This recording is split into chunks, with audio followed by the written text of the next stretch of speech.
जीवन के आत्यंतिक लाभ के लिए जो सर्वोत्कृष्ट आवश्यकताएं हैं, उनमें आवश्यक है स्वधर्म पालन। इस युग में यदि सबसे बड़ा कोई ह्रास हुआ है तो वह है स्वधर्म पालन का। सभी ने अपने अपने धर्म का परित्याग कर दिया। जब स्वधर्म का पालन ही नहीं होगा तो सभ्यता, संस्कृति, सदाचार ये सब खोखले हो जाएंगे। उदाहरण के बेस पर समझें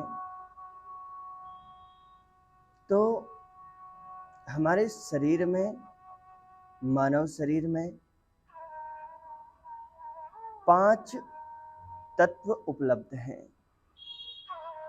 गोस्वामी तुलसीदास जी महाराज ने भी कहा है, क्षिति, जल, पावक, गगन, समीरा, पृथ्वी तत्व, जल तत्व,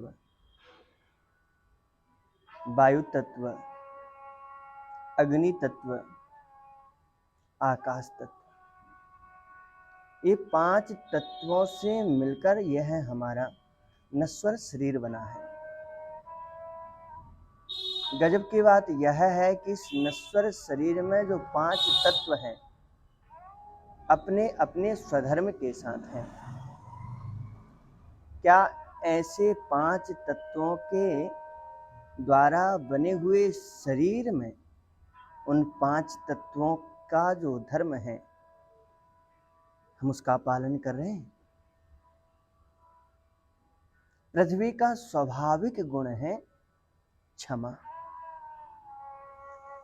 लेकिन इस परिस्थिति में, इस समय मानव कठोर हो गया, उसने क्षमा का त्याग कर दिया। जल का स्वाभाविक धर्म है शीतलता, तरलता, लेकिन मानव उग्र हो गया, शीतल नहीं रहा, जल तत्व के स्वभाव को छोड़ दिया। पावक, जिसका स्वाभाविक गुण है तेज, लेकिन वर्तमान समय में मानव आलसी हो गया। गगन, आकाश की स्वभावता गुण है व्यापकता, लेकिन हम व्यापक विचार न करके अपने मनस्थिति को संकुचित कर लिए हैं। और वायु, जिसका स्वाभाविक गुण है असंगता। उदाहरण से, यदि वायु किसी वाटिका से स्पर्श करके निकले तो वाटिका में उपलब्ध पुष्पों की जो सुगंध है वह कुछ ही दूर तक वहन करेगी, इसके बाद उसका त्याग कर देगी। और ऐसे ही यदि वह किसी दुर्गंध युक्त स्थान से स्पर्श करके निकले तो वह उस दुर्गंध को भी अधिक देर ढोएगी नहीं, त्याग कर देगी। लेकिन वर्तमान स्थिति में मानव आसक्तिपूर्ण हो गया। एक चीज को जब उसने पकड़ लिया तो छोड़ने का नाम ही नहीं लेता। ये ऐसा हो गया जैसे गन्ने में से मिठास निकाल ली जाए। गन्ने का स्वधर्म है मीठा होना, और यदि उसी में से मिठास निकाल ली जाए तो क्या हम उसे गन्ना कह सकेंगे? मिर्च का स्वाभाविक गुण है तिक्तपन, कड़ुआपन। यदि मिर्च तीखी ही नहीं होगी तो क्या वह मिर्च कहलाने लायक है? इसी प्रकार मानव यदि इन पंच तत्वों के स्वभाव धर्म का अनुपालन नहीं करता है तो क्या मानव मानव कहलाने योग्य है? स्वधर्मे भी रतः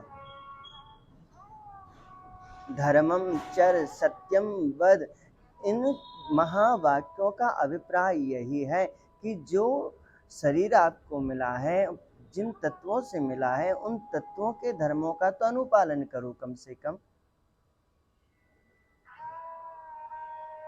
और जो मानवीय गुण हैं उनका अनुपालन करो, अन्यथा हम मानव कहलाने योग्य नहीं रहेंगे।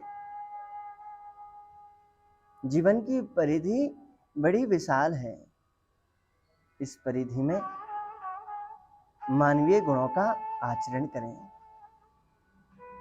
तभी मानवीय मौलिक गुणों के अधिभूत हो आप उत्कृष्ट सदाचारों का अनुपालन अपने जीवन में व्यवहार कर सकेंगे।